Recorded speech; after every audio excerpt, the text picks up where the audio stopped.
We're about the same height, so that's good. Yeah, it's kind of subtle. Okay. I'm gonna leave it. Relying on you, boss.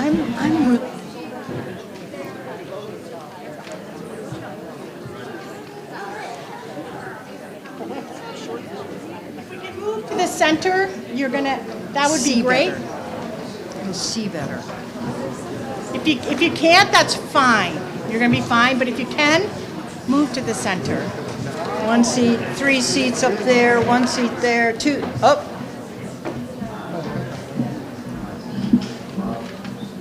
Two seats there. 1 seat in the front. You only do what you can do. Okay. We got a few minutes, so we'll go out and see if there's other people.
see over there? This balcony is red.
Oh yeah, they used to do the thing on the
Andrew? Oh, no, it's on. Thanks, Andrew. That's Andrew Vashon up there, who so kindly is doing our sound for this evening. So give him a round of applause.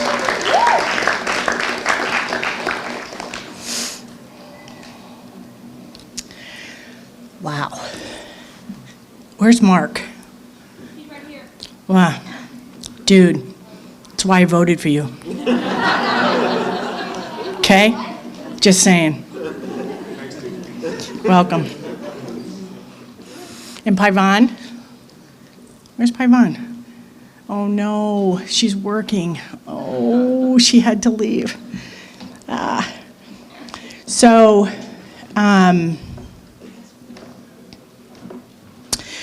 welcome and thank you for coming to this very special part of the Green Mountain Film Festival. We have immense gratitude for this evening's sponsors, the North Country Federal Credit Union. Wow. So the North Country Federal Credit Union decided to sponsor this event because some of their kids were involved in the Film Slam a number of years ago, and it absolutely changed their children's lives. And so we are immensely grateful for their financial support. We're also very grateful for the Yovu Stetson Foundation, whose goal is to bring the art of dance into the public realm. There aren't many organizations, foundations that are willing to do that, to spend their money in that way, but they are, and so we are very grateful. Tonight you will experience a Louise Glick poem, Heaven and Earth, read by Nadell Fishman. Vermonter Glick won the Pulitzer Prize for the collection Wild Iris, which Heaven and Earth is included. The poem Heaven and Earth has, okay, this, I gotta be totally honest about this part, has a very, very deep relationship to the film that you're going to see, which is also titled Heaven and Earth. But it's a different way than I thought. And I met the filmmaker just tonight, and she said, the way you describe it, I have a different relationship with it. And I was like, oh no. But that's art, right? So the way that I interpreted it was not the way that the artist interpreted it. And I had just met her tonight. So I can't tell you how the film relates to the poem, but guess what? There's a Q&A afterwards, and you're gonna ask her. Where are you, Kylie? There you are. There you are. And she is here with her mother. So, who I think inspired Kylie, I think, maybe. So following Heaven and Earth, we will be transported deep into a Vermont forest. I don't know if any of you will recognize a forest. Good on you if you do. Where you will get a sneak peek of Forest, which premieres summer of 2026. It was created by Hannah Dennison, and the accompanying film was created by Jude Domsky. The silk panels, which you see pulled back here, were created by Andy Wasserman. And the score was created by Koa Perez. All of the artists will entertain you with a Q&A after the films. So you are in for such a treat. Thank you all for coming.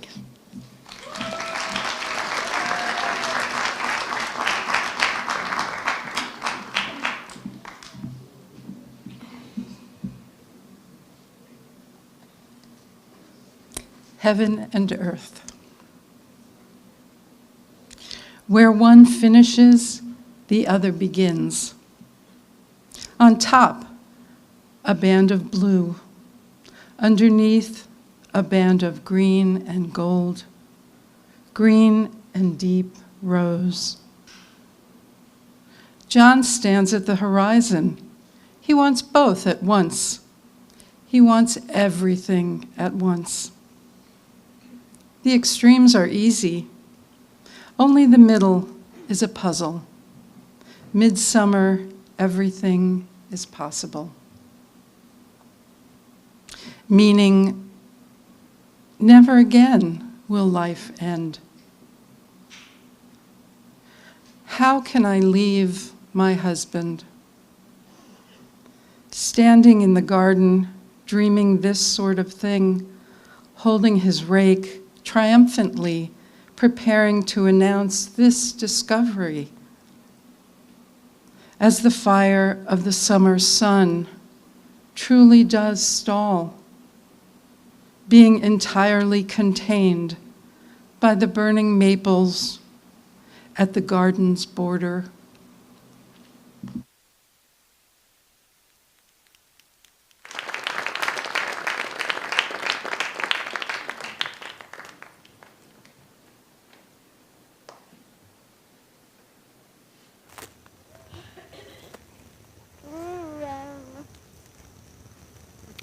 Here's some blue ones, Junie, and right there's some good ones at your level.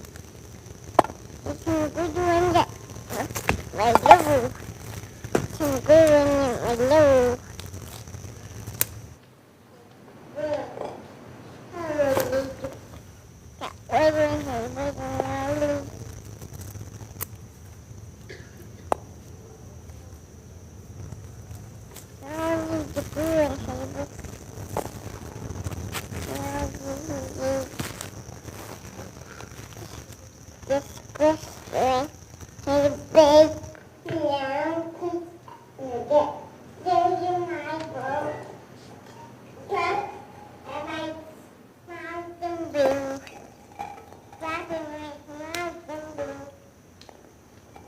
I'll be right back.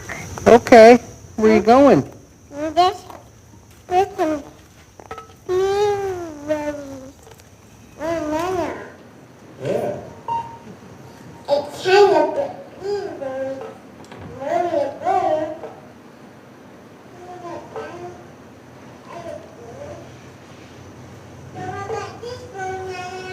Okay, I think, I'm not sure if I can fill up this one. There are fewer berries than yesterday, or than the last time that we did.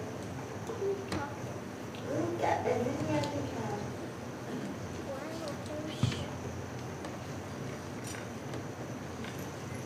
Hey, right.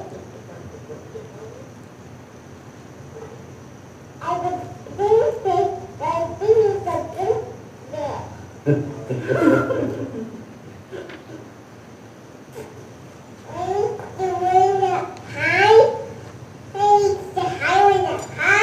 Yeah, Papa got it. He needs the super high one instead of tall.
So,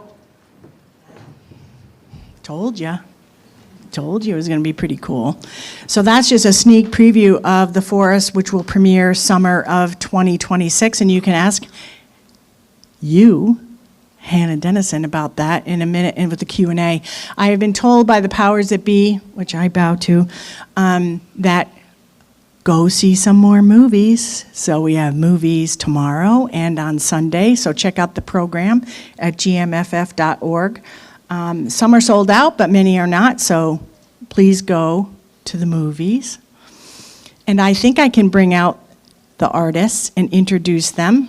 In addition to Christopher Wyersma from Mad River Valley TV, who's actually going to conduct the Q&A. So stick around if you want to know a little bit more about what you just saw.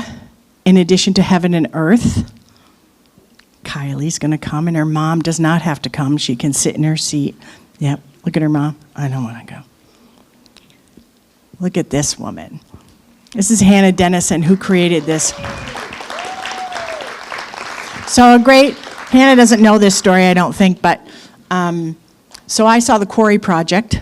I don't know if any of you saw the Quarry Project in Barry, Vermont, in the Barry Town, in the granite quarries, and did not know Hannah prior to that. I never saw a deer pina, never did, but saw the Quarry Project and volunteered for the Quarry Project, and thought to myself, if I ever get the opportunity to work with this human being, I really want to.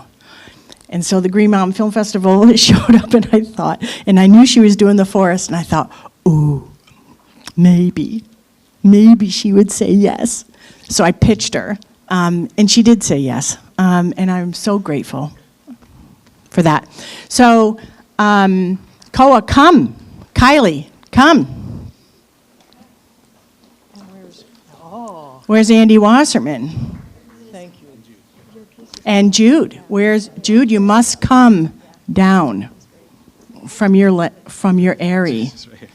Oh, there you are. Here, we'll just take that out of your hand. Okay, thank you very much. Thank you, Teresa. Round of applause for Teresa. Thank you for organizing this evening and all the work you've done to bring in sponsorships.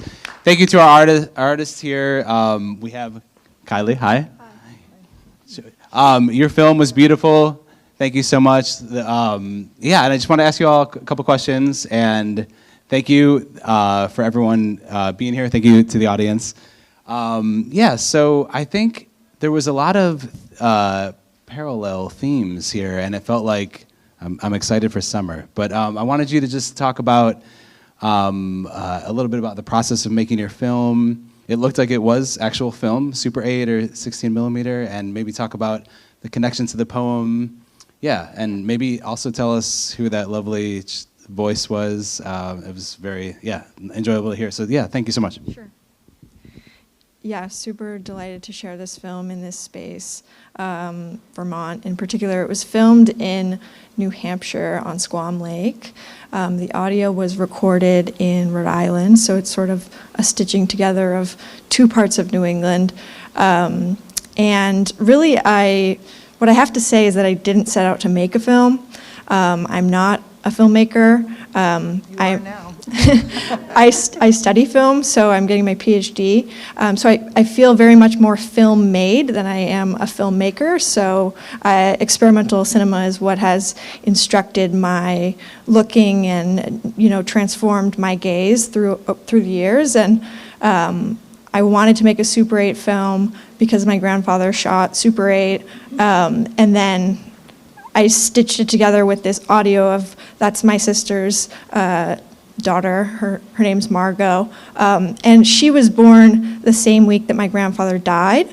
So the film became like an instruction in grief and love, and in having both things at once, and in making people appear together who never have the opportunity to in life, because it's so much about the aesthetics of my grandfather, the locations of my family, and the production of this new light and language in her voice, which is already, it's been 8 months now since that was recorded, and the lyrical and poetic and uninterpretable nature of her language is already so much more proper and understandable to strangers. But for a moment there was just this language that only 6 of us spoke, and her words just felt like new light on the trees, new light on the blueberries, new light on the blueberry bush. So it was just like completely overwhelming, and I had to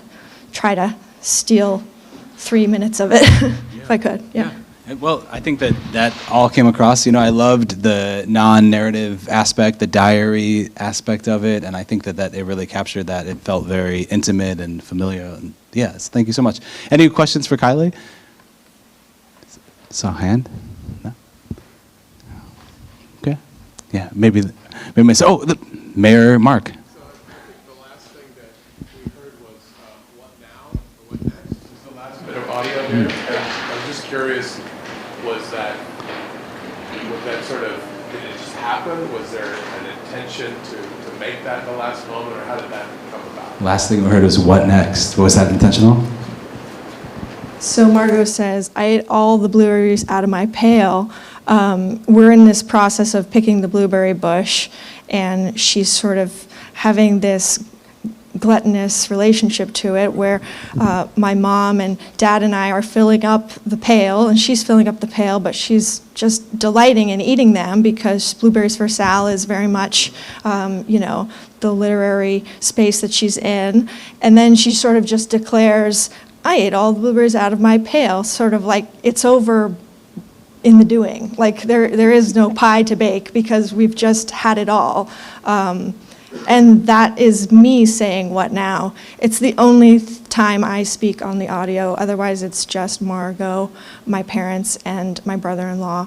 And I think it just felt right. It's just unedited audio. It's like there's no stitching together of different, moments to craft a monologue. This is just her way of, producing like narrative around what's happening, and that just felt like the end point, which is like, what now? I don't, something else. Well, I was going to say, it feels like you need to make a second film that, what next? What now? There's no more grandparents to die. Oh, there's no more blueberries. So Hannah and Kylie, I think that there's a lot of, like I said, summer feelings, themes, and parallels in your work. Just they paired so nicely together. I wanted to ask you if you can talk about making site-specific work and the connection to this space, the connection to what's next too for the piece, and you could speak to that. Thank you so much. I'm going to step up here so I can actually see people. Yeah.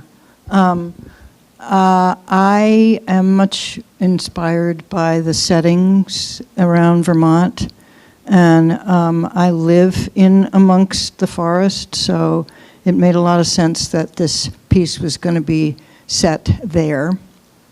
And I chose actually 4 sites, and then somebody told me, that's too many right now, so I chose then 2. And it will be performed end of August, and then 3 weekends in September. And there are cards out there galore, so if you want to take one and put it on your refrigerator, the tickets will open up in early June. And I really love site work just because of the way that it teaches me being in the setting. I learn a lot about what's there and a lot about the deeper information and then the dance sort of comes out of that and the music comes out of that. And putting this here is, it's foreign territory for me, the stage. But it was such a delight to be able to work with Andy's panels. And I was wondering if anybody had any questions about these panels for Andy. She's here and ready to talk about it. Anybody got any questions about these panels for Andy? Yes. What trees are those? They're just a variety of trees, and they're trees superimposed on trees. So they're in Vermont. They're local to here. Yeah, I took photographs of trees. Actually, one of the trees, I think one of the trees, the multiple images, they're compound images of trees, so it's not one specific tree. But I think I took one in Hannah's yard, actually, a couple years ago when I was visiting her. It was this beautiful, sentient tree, and I thought, oh, I'm going to photograph that. Any other questions for Andy? Yeah.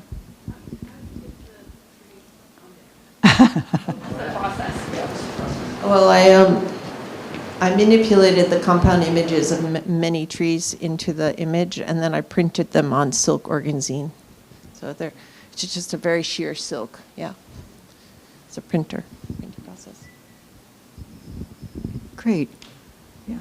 Thank you, guys. Yeah, any questions for our video artist, Jude, our musician? Yeah, happy to open it up. Anybody? Okay. I'll say something. Yeah. Well, we got a question. Can you just talk about the composition, like the musical composition? Yeah, can you talk about the musical composition? What instruments were you playing there? Yeah. I was just playing a nice old guitar and Hannah's little toy piano, and she was playing her little kalimba finger piano guy, which makes a very buzzy noise. It's very nice. But most of the music just takes from the dance, so they do this kind of increase in intensity and energy, and try and mimic that or share that with them.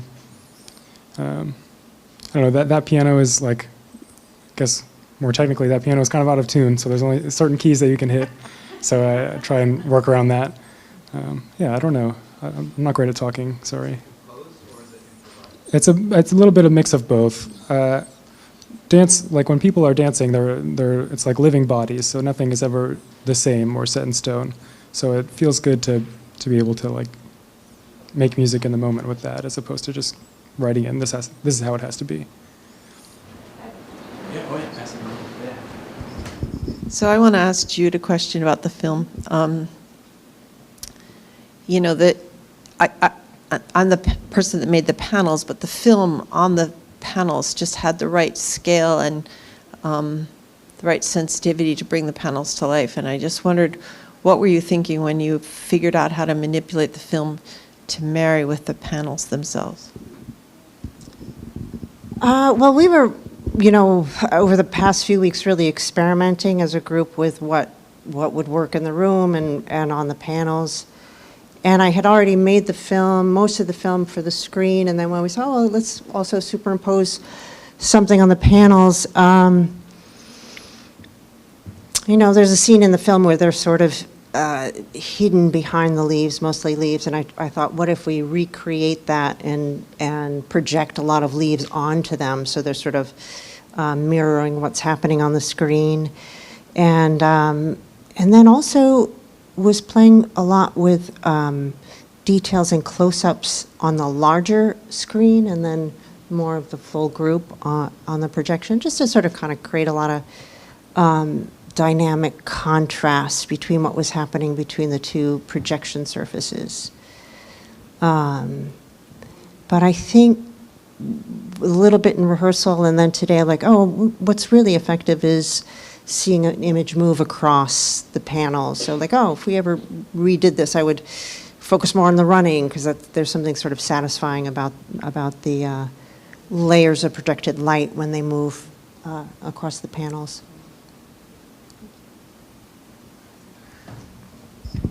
Any other questions? Questions in the back? Oh, hey. Anna, I'm wondering, without even knowing that this was your dance, I could have told it was a Hannah dance from some of the phrases. Without even knowing that this was Hannah's dance, he knew it was Hannah's dance.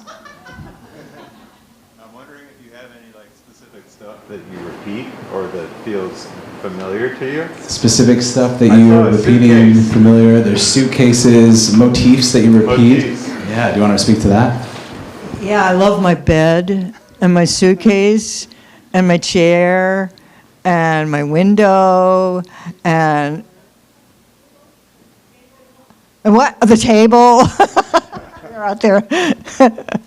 I really love having those set elements to work with over and over again, it brings up all kinds of things to, do different things with. So, yeah. Is that what is this? I think that was like a hand movement that some of the dancers were doing. Oh, okay, this one. Very familiar to me. That one there? Oh, yeah, huh. I can't help you there. Yeah, yeah. Lucas. I know that this is a dance piece that takes place on a site in a forest. So what's like the creative process when you say you get invited to do that in a black box theater? And what's the process for, and then, we've resulted in this, which is really spectacular and works really well for this space. So how did this come about when you're asked to present a site-specific forest work? Well, Teresa, I blame it on her. Yeah.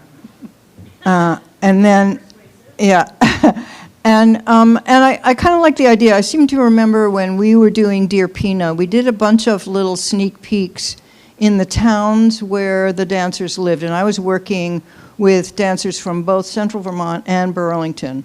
So it was good to have a little opportunity to show what we were up to in both of the towns, in all of the towns. And how interesting that was to just take a little section of this dance that was going to happen in the barn and put it, wherever we were, and just experiment with that. So when Teresa asked me, I thought, okay, I'm remembering that, and we can do this. I can be in a theater. And then Andy, I was over visiting Andy, and she had one of these or two of these hanging in her studio, and I kind of went, And then Jude was there in September when we did the test run and caught all of that material on film, and as well as Julia Barstow did a whole mess of photography that are on those cards that are available to you. And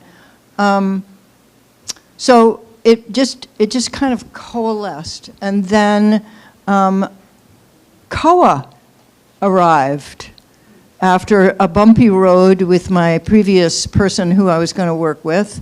And Koa is like, yes, really good, really, really good. And so it was an interesting and provocative experience to put it here. And with Jude, keep pushing the envelope a little bit about the light. I really wanted the light from the film to light the dance. And I'm so delighted at what happened with this collaboration that we had here. Really delighted. Yeah, any other questions? Yeah. I have more of a comment, but I just loved the way the whole performance captured like dappled light in the forest, and it captured that sense of looking through and going through, and it just goes on and on and on and on with this multi-layer. I was just really Loving the dappled light, yeah. Yeah. The Yeah. way the movement with the dancers and the flux lines You want to speak to that? And both of these films were playing with the light in the forest, really beautifully. And I'm remembering Jude going, oh God, I can't, it's so bright out and then it gets so dark and it's really hard to do a film like that. I saw no problem with what she did. It was just lovely to see how it all came together. Yeah. Oh, more. It's just a woman. Say that again. White woman. Why women? Yeah. Now, there aren't any men dancers anyway, so. No, I'm kidding you, but. Anything meaning about No meaning at all. No meaning. They're available, I know them, I've worked with a bunch of them. There aren't very many men dancers. And, if I were to throw a man in there, it would be a little awkward in terms of, being the only man in the dance, I had, another piece I had about 7 or 8 men, so that was nice to work with them. But it's hard to find men dancers. They all go to New York. Yeah, sure. Yeah. Were the dancers that were on the stage today the same ones that were in the film? Yes, no, yes, sort of. There were two others who couldn't make it to this thing here. So, yeah. Wait, yeah.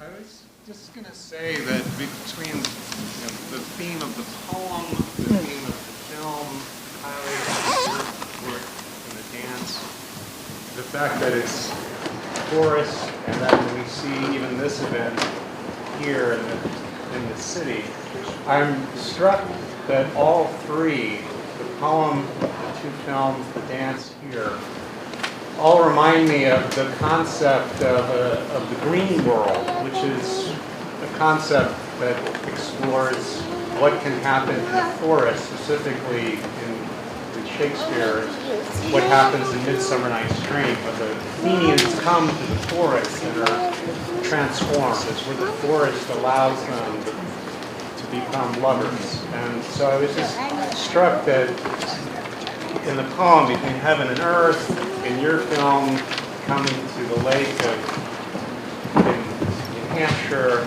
and then the forest that you filmed here, and then having the forest come to the stage, there seems to be a resonance for me of that idea of what can happen in the green world. So I just wanted to share that. Did everybody basically hear that? Yeah. Okay. Thank you. Can you speak a little bit about the choreography itself, about the kinds of movements that you chose? We've talked a lot about light and leaves and greenery in the forest, but I see all the little critters in the forest in all of that movement, the skittering and the hiding and the camouflage. Yeah. I don't quite know how to answer that. Yeah, this one here. It looks like they used to have. They don't anymore. Now they have 10, 9, 8. They used to have, people walking, this walking person on the, and I like that walking person. And that came from last summer. I had a young man living with me occasionally, and he was about to go home, and we were about to do this test run in September, and I needed to see him move through these trees. And I said, do whatever you want, but really make it very simple, sort of walking, running, stopping, jumping up and down. And a lot of that choreography came from him. And I said, you're hired, speaking of men. But he had to go back up to high school, so I'm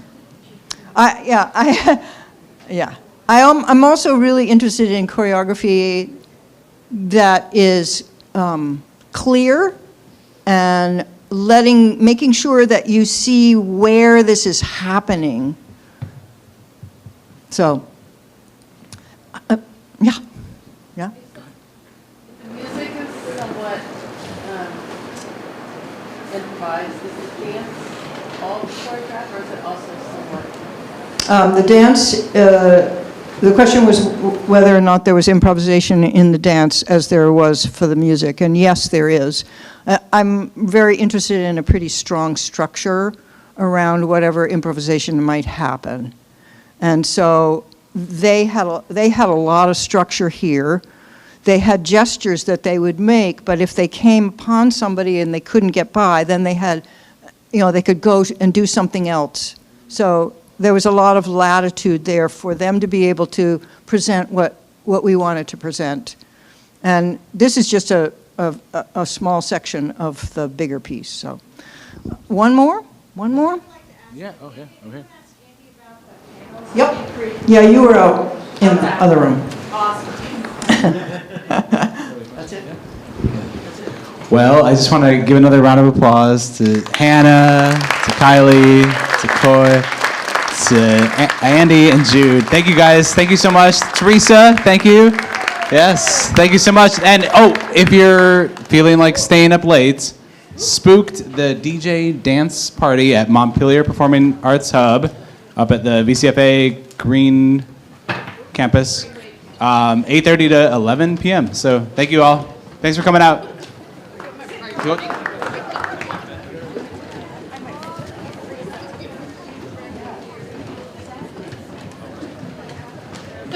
Good to see you. Thanks for your work, all of you. Great to meet you.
This is Rich. You meeting Rich's? I think you're doing coordinator no, the dementia care at the Gary residence. Yeah, the new memory care. 16 is yeah, so I actually just signed my like early around. I actually have to because he's always emailing me and because I've been so hopeful on like the open branding. It's like I can talk about it her ages, but yeah, like how do we create engagement every day, Friday,